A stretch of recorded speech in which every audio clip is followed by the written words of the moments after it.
The village of Kuli lay nestled beneath towering mountains, its thatched huts dotting the landscape like a patchwork quilt. The soil was rich and red, the land bursting with life, a stark contrast to the struggles hidden behind the village's peaceful exterior. The people of Kuli held on tightly to their traditions, their community, and the customs that had been passed down through generations. Every village gathering was a celebration of their shared heritage, from the rhythmic beats of drums echoing into the night to the vibrant colors of fabric adorning every woman's body. The bond between family and community was sacred. In this village lived a young woman named Naima, whose heart was as pure as the clear waters of Lake Kuli. Her dark eyes held the weight of both sorrow and strength, a reflection of the life she had lived. Naima had once been the joy of her family, a beacon of hope for her father, Kofi. She had been the light in the darkness when her mother passed away when Naima was just a girl. Her mother's death had left a hole in their home, one that Naima had quietly attempted to fill. Her bond with her father was deep and unspoken, their connection formed from years of shared grief and love. However, everything changed the day Adama entered their lives.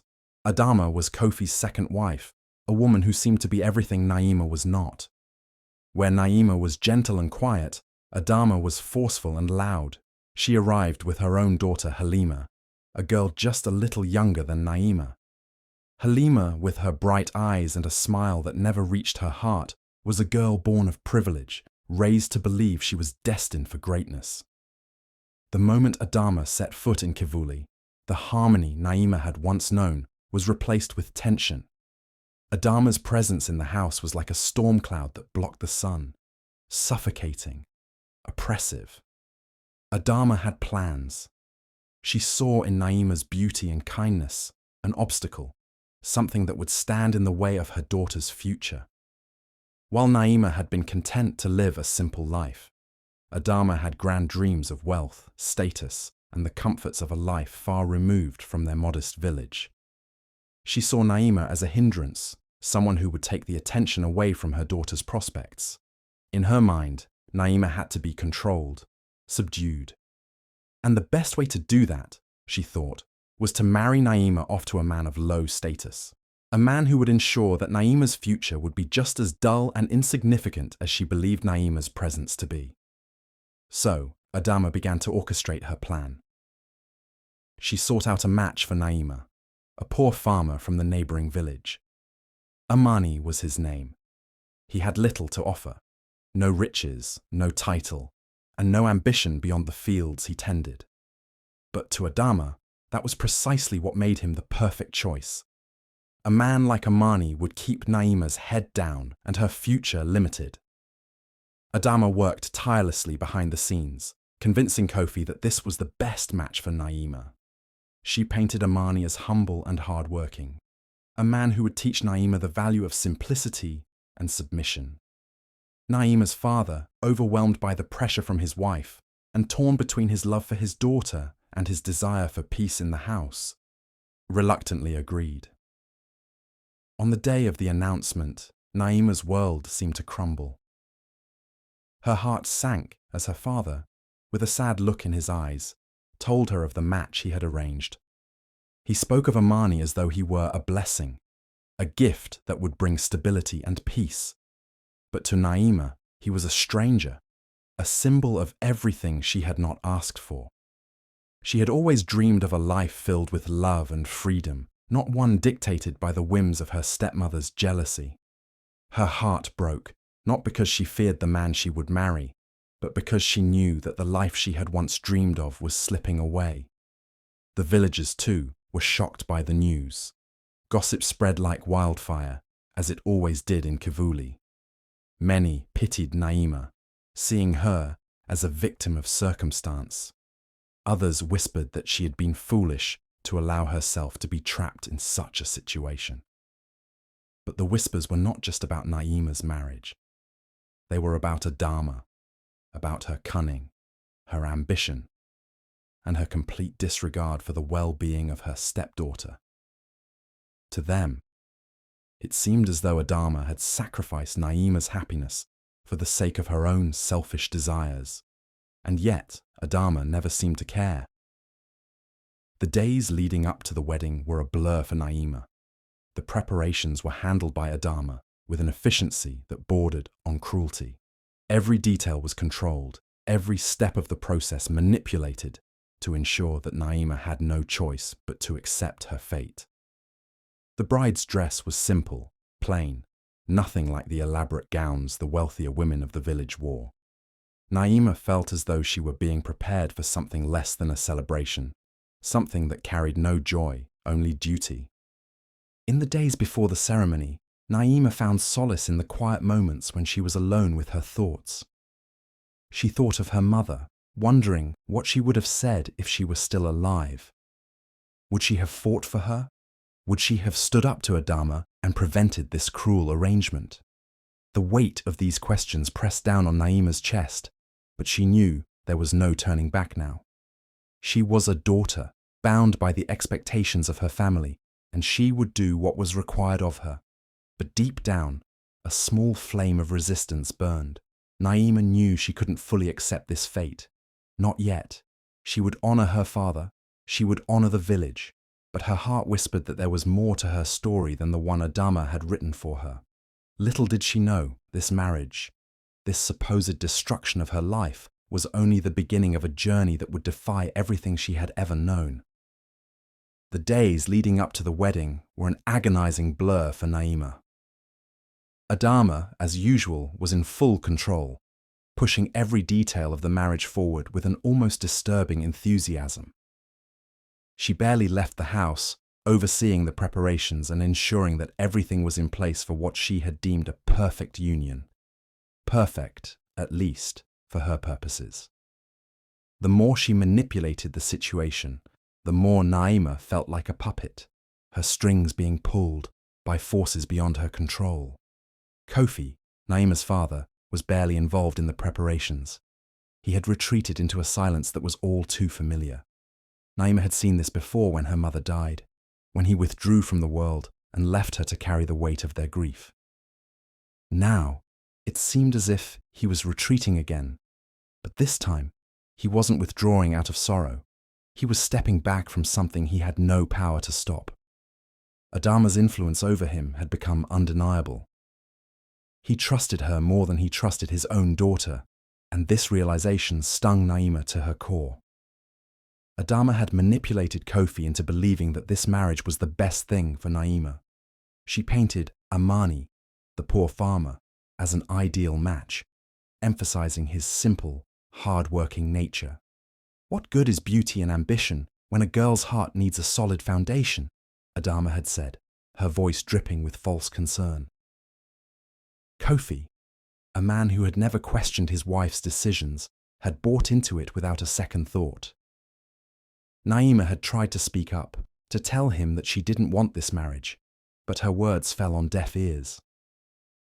The fear of losing Adama's approval, the fear of disrupting their fragile peace, held him silent. The night before the wedding, Naima sat alone in her room, gazing out at the dark sky.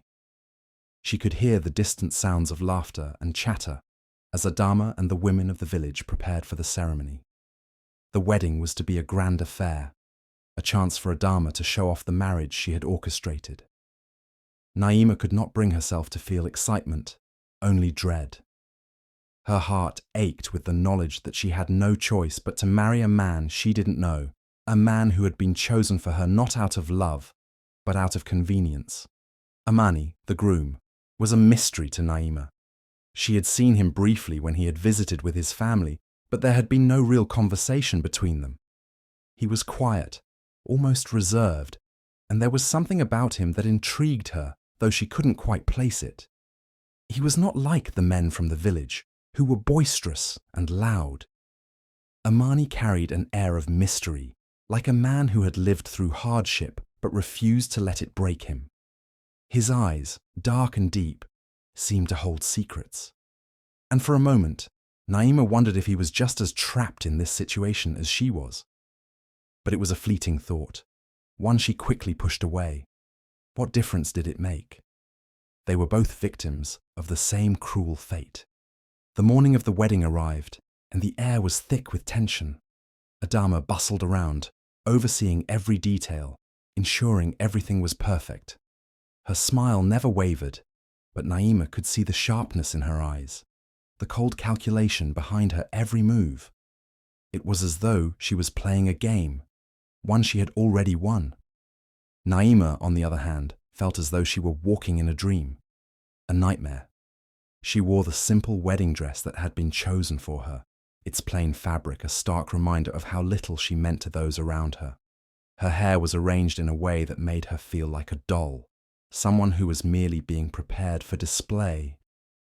There was no joy in her heart, only an overwhelming sense of suffocation. She wanted to run, to escape, but where would she go? What options did she have left? As she walked toward the ceremony, the villagers stared at her with pity in their eyes. They spoke in hushed tones, some offering quiet words of sympathy, while others whispered about how unlucky she was to have ended up in such a situation.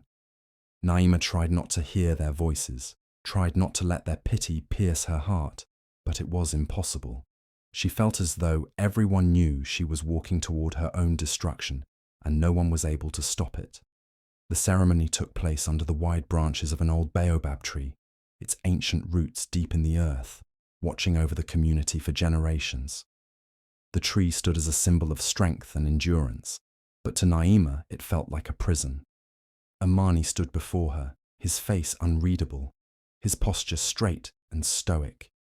He looked handsome in his simple attire, but there was an emptiness in his eyes that matched her own. She wondered briefly what he thought of all of this, whether he was happy, scared, or just resigned to his fate like she was. The officiant began the ceremony, his voice echoing through the clearing. Adama stood beside Naima, her smile wide and triumphant, her hand resting possessively on Naima's shoulder. It was almost as though she believed this was her victory, not Naima's. Naima couldn't bring herself to smile. Her stomach churned, her thoughts scattered. She tried to focus on the words of the ceremony, to find some meaning in the ritual, but they felt hollow, empty. This was not a union of love. It was a contract, a forced transaction that had been sealed long before today. When the vows were exchanged, Naima's voice barely rose above a whisper. The words felt foreign, like they belonged to someone else. Amani's voice was steady as he spoke, his eyes never leaving hers. There was no warmth in his gaze, no tenderness, but there was something else, something she couldn't quite understand. He looked at her as though she were a mystery, and that gave her a strange, fleeting sense of comfort. Maybe, just maybe, he understood. As the ceremony drew to a close, Naima's heart was heavy. The wedding celebration began, and the villagers danced and sang, their laughter filling the air, but all Naima could feel was emptiness. She watched as Adama beamed, her eyes flashing with triumph, as if she had won some great battle. Naima, on the other hand, stood in the shadows, her heart breaking, her soul sinking. She was now married. Her life, as she had once known it, was gone. The future was a blur, a strange, uncertain road ahead. The world seemed to spin, but Naima could not find her footing. As the night wore on, Naima wondered if this was truly the end of everything she had ever dreamed of. Or perhaps, just perhaps, it was the beginning of something entirely different. Naima's arrival at Amani's home was nothing short of a shock. As the dust from the road settled around their feet, she glanced around at the small, humble house that was now her new reality. It was a simple structure, made of mud and thatch, with a roof that sagged in places and walls that appeared to have weathered many storms. There were no bright colours or the lush comforts she was used to in her father's house, where life, though modest, was always filled with an air of warmth and community. The house seemed to exude a quiet sadness, its simplicity in stark contrast to the vibrant life she had left behind. The walls were barren, the floors rough and uneven, and there was a strange silence that hung in the air, only broken by the occasional rustling of leaves in the wind or the distant sounds of cattle. She stood there for a moment, frozen in the doorway, unsure of what to do next. She was supposed to be stepping into a new chapter of her life, but all she felt was the weight of her own despair pressing down on her chest. Amani stood beside her, silent as ever, offering no words of comfort or reassurance. His hand gently rested on her back, as though to guide her in, but it was more of a gesture of duty than warmth. His home was not large, but it was his own, and that, Naima supposed, was something. Yet, it did nothing to quell the gnawing feeling inside her that this was not where she belonged. This was not her life. As she stepped inside, Naima was hit by the smell of smoke and earth. There was a fire burning in the corner, where a small pot hung over the flames, the scent of boiling food drifting in the air. The room was sparsely furnished, with a few wooden stools and a rough-hewn table. The simplicity was both overwhelming and humbling. Naima, who had grown up in a house with soft rugs underfoot and brightly patterned cloth draped over furniture, suddenly felt the harshness of this new life. The bed was small, nestled in the corner of the room, covered in a thin blanket that looked too worn to offer much warmth. There was no ornate carving or fine linens here. The walls, though sturdy, were cracked in places, letting in the dampness of the night air. Naima's fingers traced the rough texture of the walls, wondering how she was ever going to adapt to this harshness, this life that seemed so foreign. She felt small, insignificant, as if the walls themselves were closing in on her. She turned to Amani, hoping for some explanation, but he simply stood by the door, his gaze distant. She was beginning to understand just how little he was offering her in terms of comfort. This marriage, which she had so dreaded, was not a partnership of equals. It was a silent agreement, one born of necessity, not love. As the days passed, Naima began to learn more about the peculiarities of her new life. Amani's habits were strange, to say the least. He often disappeared for long stretches of time, sometimes for days, without offering any explanation. When he returned, he was always quiet, his face drawn and tired, as though he carried some heavy burden. Naima, alone in their humble home, had no choice but to fend for herself. She spent her days sweeping the dirt floors, cooking meals with what little resources she had, and trying to make herself comfortable in a home that felt foreign to her in every way. At first, she had wondered if Amani's absences were the result of some deeper issue. Perhaps he was a man hiding secrets, or he had responsibilities outside the home that kept him away. But as time went on, she realized that there were no explanations forthcoming. When she asked him, his answers were always vague and evasive. He never told her where he went, and he never invited her to join him on his travels. It was as though he was building an invisible wall between them, one that Naima could not cross. The villagers' reactions to her new life were no better. Naima had never been one to care about gossip, but in a small village like theirs, it was impossible to escape. Whispers followed her wherever she went. She could hear the women murmuring behind her back as she walked to the market, their words laced with pity. "Poor Naima," they would say, "married off to such a poor man, what a waste of her beauty and youth." The pity was palpable, and it only served to deepen Naima's sense of isolation. It seemed that every time she stepped outside, she was met with a judgment that was both cruel and unfair. They saw her as a victim, a girl whose life had been ruined by her stepmother's scheming, and perhaps they were right. But Naima wasn't one to wallow in self-pity. Instead, she found herself clinging to the small moments of beauty that her new life had to offer. She took solace in the mornings, when the sun rose over the horizon and painted the sky in shades of gold and pink. She found comfort in the simple beauty of the landscape, the vast stretches of golden grass that swayed in the breeze, the clusters of wildflowers that dotted the fields. It was these small things that kept her going. Though she could not deny the harshness of her new reality, Naima found herself slowly adapting.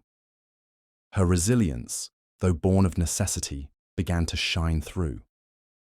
She learned to cook with the few ingredients available to her, to care for the animals, and to keep the house in some semblance of order. She found strength in her ability to survive, to make do with what little she had. But even as she adapted to her new life, Naima could not help but feel the weight of the years ahead. She was trapped in a marriage to a man who barely spoke to her, living in a house that was nothing more than a shell of what she had known. And yet, there were moments, fleeting though they were, when Naima felt a spark of something. Something that told her that she was more than just a victim of fate, more than just a pawn in her stepmother's game. The villagers' gossip continued, and though it stung, it no longer held the power to crush her spirit. Naima had learned to find beauty in the simplest of things. She was learning to survive, to make the best of the life she had been given.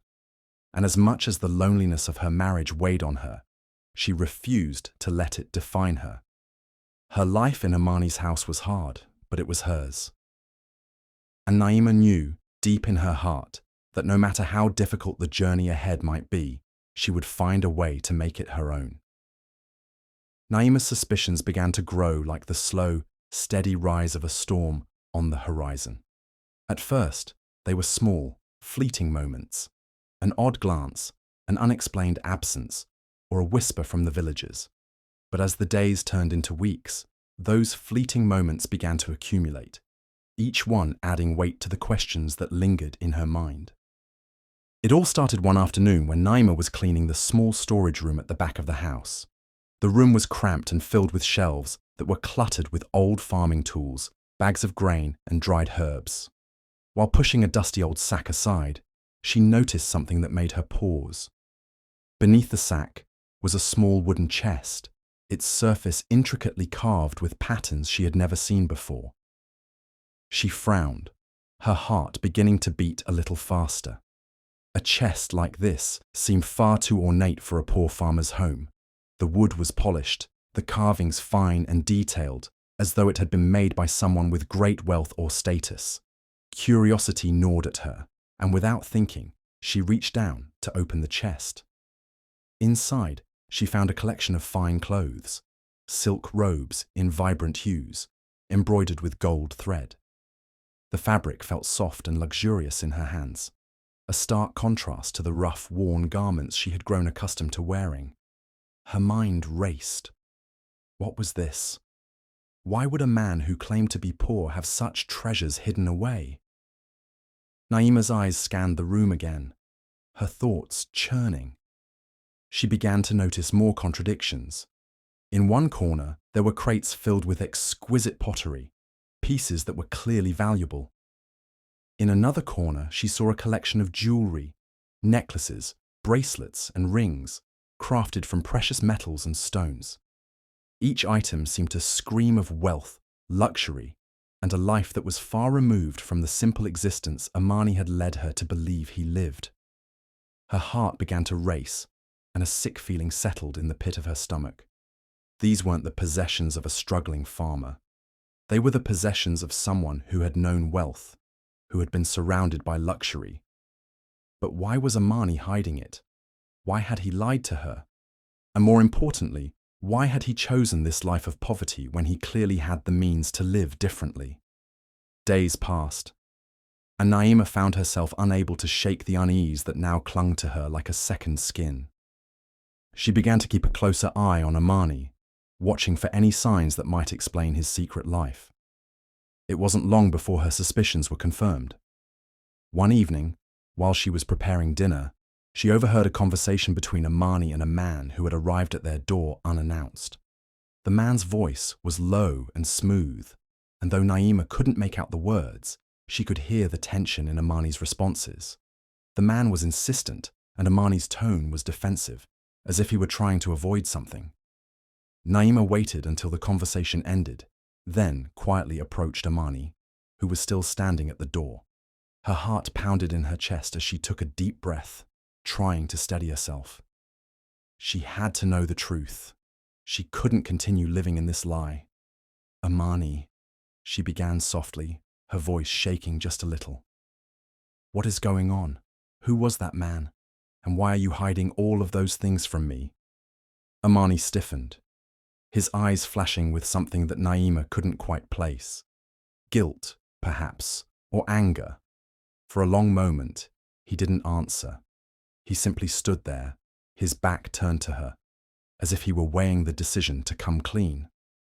Finally, after what seemed like an eternity, he spoke in a low, gravelly voice. "I didn't want you to know," he said, his words heavy with the weight of unspoken truth. "But I suppose you've earned the right to hear it." He turned to face her, his expression filled with a mixture of regret and something deeper, something that Naima couldn't quite read.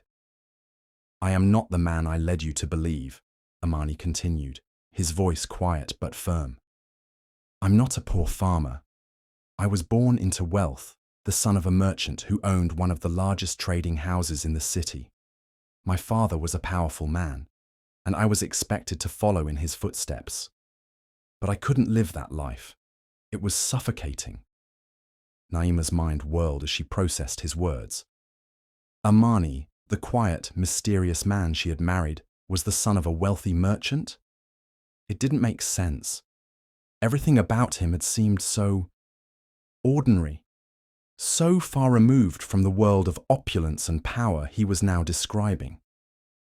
Amani's eyes darkened as he continued. "I left my family when I was young, unable to bear the weight of their expectations. I sought a different life, one without the pressures of wealth and status. I came to this village, hoping to escape my past, but I couldn't outrun who I was. So I decided to live as if I were a poor man, to leave behind the life I had known and make a fresh start." Naima stood frozen, her mind struggling to comprehend the revelation. This man, this stranger who had become her husband, was someone entirely different from what she had imagined. He had been living a lie, just as she had. He wasn't a poor farmer. He was the heir to a fortune, a man who had chosen to abandon everything for the sake of escaping his past. "I wanted to protect you from all of it," Amani said quietly, his voice almost pleading. "I didn't want you to know who I really was. I didn't want you to think I had tricked you. But now it's too late to hide the truth." Naima felt her head spin. She had married a man who had concealed his identity from her. Amani was no longer the quiet, humble man she had come to know. He was someone who had chosen to live in the shadows of his former life, forsaking everything for the sake of avoiding his family's expectations. And then, as if on cue, the door to their modest home creaked open once more. A group of people stepped inside, their presence almost suffocating in its suddenness. They were elegantly dressed, their clothing rich and ornate. The man who had been at the door earlier was with them, his face now smiling, though there was something too calculated about his expression. Naima stood frozen, her heart racing as she realized that the people before her were Amani's family, the family he had abandoned, the family he had tried to escape. "We've come for you, Amani," the man said, his voice filled with authority.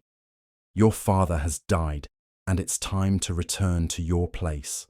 Naima felt a knot tighten in her stomach. The world she had come to know, the life she had reluctantly accepted, was being turned upside down. Amani's true identity had been revealed, and with it, a whole new world had opened up, one that Naima was unsure she was ready to face.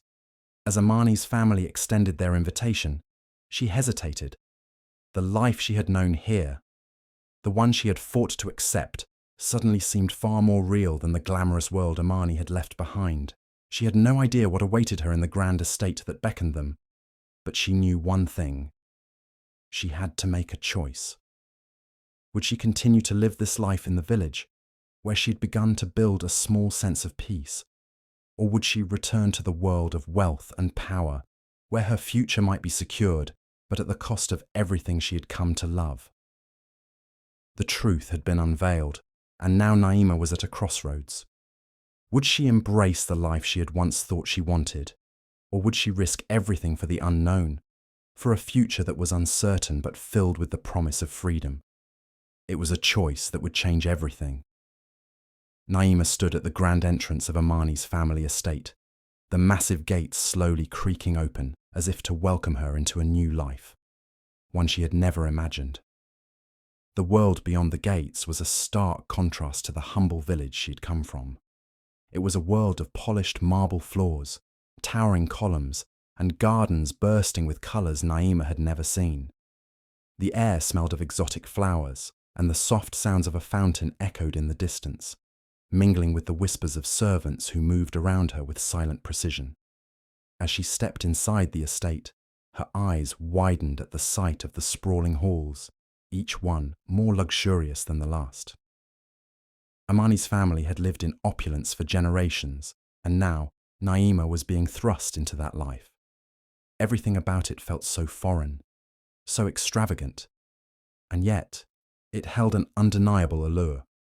She couldn't deny the warmth of the silk sheets that replaced the rough blankets she had known in her father's house, the delicacy of the food, prepared by chefs, skilled in the art of cuisine, filled her stomach in a way she had never experienced before.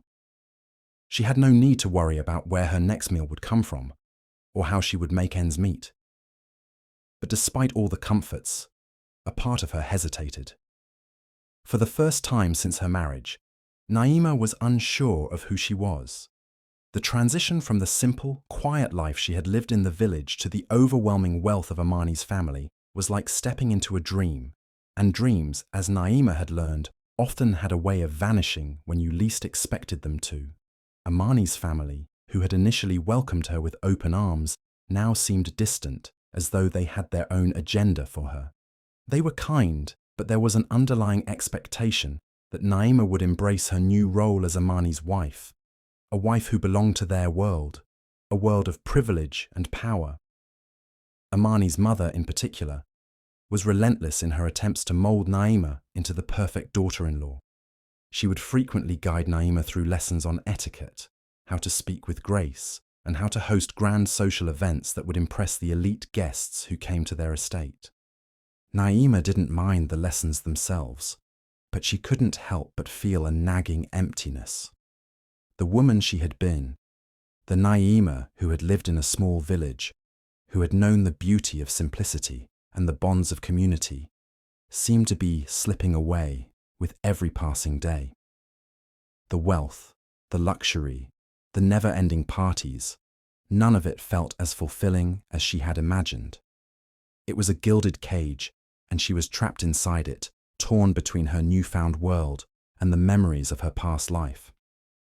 But even as she struggled to find her footing in this new existence, Naima clung to the values that had shaped her. She wasn't the type of woman to forget where she came from, no matter how much wealth she now possessed. She couldn't turn her back on the people in the village who had helped raise her, who had once embraced her as one of their own. They were still out there, still struggling, still working hard to make ends meet, and she had the power to help them. Naima began to use her newfound resources to make a difference. She organized food drives, sending supplies to those who were suffering in the village. She established small community projects, helping women learn new skills that could empower them and provide them with a sense of independence. Her influence spread quickly, and before long, the villagers who had once looked at her with pity now saw her in a different light. They admired her, not for her wealth or her new life, but for her generosity and her ability to remain grounded despite her circumstances. She was becoming a beacon of hope for those around her, a woman who had embraced her privilege not as a way to separate herself from the world she had known, but as a way to uplift it. Naima was a symbol of what could happen when someone who had nothing was given the chance to change the world. However, not everyone was happy about Naima's transformation. Adama, her stepmother, watched from afar as Naima flourished in a way she could never have imagined. The bitterness in Adama's heart grew with each passing day. She had once believed that Naima's life would be ruined by her marriage to Amani, that the poor man would be her downfall. But now, Adama saw Naima rising above her, taking advantage of the wealth she had been given to do good in the world. It wasn't just the money that made Naima successful. It was her ability to connect with people, to make them believe in her vision. And that, Adama realized, with a pang of jealousy, was something she could never achieve. Adama's resentment grew as Naima's influence expanded. She had spent years scheming to trap Naima in a life of poverty, and now that her plans had failed, she could only watch as Naima blossomed into someone more powerful than she had ever imagined. The bitterness that had once driven Adama's every action now clouded her judgment. She became more determined than ever to undermine Naima's success, even if it meant resorting to extreme measures. The community, on the other hand, began to see Naima in a new light. No longer the poor, pitiful girl who had been forced into a marriage, Naima was now viewed as a strong, compassionate woman who had made something of herself. The villagers who had once whispered behind her back now approached her with respect. They no longer saw her as a victim, but as someone who had risen above her circumstances and used her newfound power to make a difference. It was in these moments, as Naima watched the villagers' attitudes shift, that she realized how far she had come. She had been given a chance, one she never expected, and had seized it, but she had not forgotten her roots. She hadn't forgotten the people who had supported her when she had nothing. She hadn't forgotten the village that had raised her. The contrast between Naima's growth and Adama's growing bitterness was stark. Where Naima found purpose in helping others, Adama became consumed by envy. Where Naima sought to build bridges, Adama built walls. It was clear now that Naima's journey had only just begun, and it was a journey that would change the lives of everyone around her. As Naima stood at the window of her new home, gazing out at the beautiful garden that stretched before her, she knew that she had finally found her place in the world. She had been given a new beginning, a chance to live her life on her own terms. And she would make the most of it, not just for herself, but for everyone who had ever believed in her. Her story was far from over. Naima sat in the luxurious study of Amani's family estate, the weight of the choices before her pressing down on her heart. The late afternoon sun streamed through the grand windows, casting long shadows across the room, and yet she couldn't escape the darkness creeping into her thoughts. Despite the beauty and comfort of her surroundings, a storm was brewing in her mind. She had come so far. Her life had transformed in ways she could never have predicted. She had gone from the forced marriage to a life of luxury, from being seen as a victim of circumstance to becoming a beacon of hope for those around her. But all that achievement seemed to pale in comparison to the tension building between her and her stepmother, Adama. The jealousy and bitterness that Adama had always carried were now bubbling to the surface, and it threatened to overshadow Naima's hard-earned peace. Adama had tried time and again to sabotage Naima's happiness. She couldn't bear to see her stepdaughter thriving, couldn't accept that Naima was flourishing in a life Adama had never planned for her. Every interaction between them now felt like a battle. Adama would make passive-aggressive comments about Naima's new life, remarking on her sudden success and questioning whether it was really deserved. She would try to stir up trouble in the community, planting seeds of doubt about Naima's character, casting shadows on her good deeds. It was as if Adama couldn't fathom the idea that her stepdaughter, the girl she had tried to ruin, was becoming something more than she ever could have imagined. Naima had always known that Adama's cruelty stemmed from a deep-seated insecurity, a fear of losing control over everything she had worked for. But what bothered Naima now wasn't just Adama's jealousy. It was her inability to let go of the past. Naima had worked hard to forgive her, to move on from the bitterness that had once consumed her, but it seemed that Adama was determined to keep the wounds open, constantly trying to bring Naima down with every chance she got. Halima, Adama's daughter, wasn't much different. Though she had once been Naima's stepsister, she now viewed her with contempt. Halima had grown up in the shadow of her mother's manipulations, and it had twisted her into someone who resented Naima's newfound power. Where once they had shared simple joys as children, their bond had dissolved, replaced with a rivalry fueled by Adama's own animosity. Halima couldn't understand why Naima had been chosen for this life, why she had been able to escape the life of poverty that she herself had been bound to. And so, She too turned her jealousy into hostility, always trying to undermine Naima at every opportunity. But Naima wasn't the same girl she had been when she first entered this world. She'd grown stronger, more self-assured. She knew that she didn't need to fight back with hatred. She had found her peace by choosing forgiveness, and she wouldn't let anyone, least of all Adama and Halima, take that away from her. The moral dilemma that now weighed on Naima was whether to expose Adama's past cruelty for what it was, whether to let the world know the truth about how she had been treated. It was tempting. There were moments when she could feel the anger rising within her, the urge to confront Adama and lay bare all the years of manipulation and pain. To show Amani, to show the villagers, just what kind of woman Adama truly was. But Naima knew better. She had learned the hard way that seeking revenge only perpetuated the cycle of bitterness. She could feel the pull of revenge, but she also felt something else, a deeper understanding that some battles weren't worth fighting. Some wounds, no matter how deep, should be left to heal on their own, without reopening them unnecessarily. Naima's decision wasn't easy, but she knew what needed to be done. She couldn't allow herself to be dragged back into the mire of Adama's cruelty. Instead, she chose a different path, one that was both difficult and empowering. She would forgive Adama, not for her sake, but for her own peace of mind. She would choose to let go of the hurt that had been inflicted on her, but she would also establish firm boundaries. Naima arranged a meeting with Adama, knowing that this would be a defining moment. It wasn't about reconciliation, but about showing her stepmother that she wouldn't be controlled by her anymore. As she stood face to face with Adama in the quiet of Amani's estate, Naima's heart was calm. She had made her decision. Adama, she began, her voice steady, I've forgiven you. Not because you deserve it, but because I need to let go of the past. I've made my peace with what happened.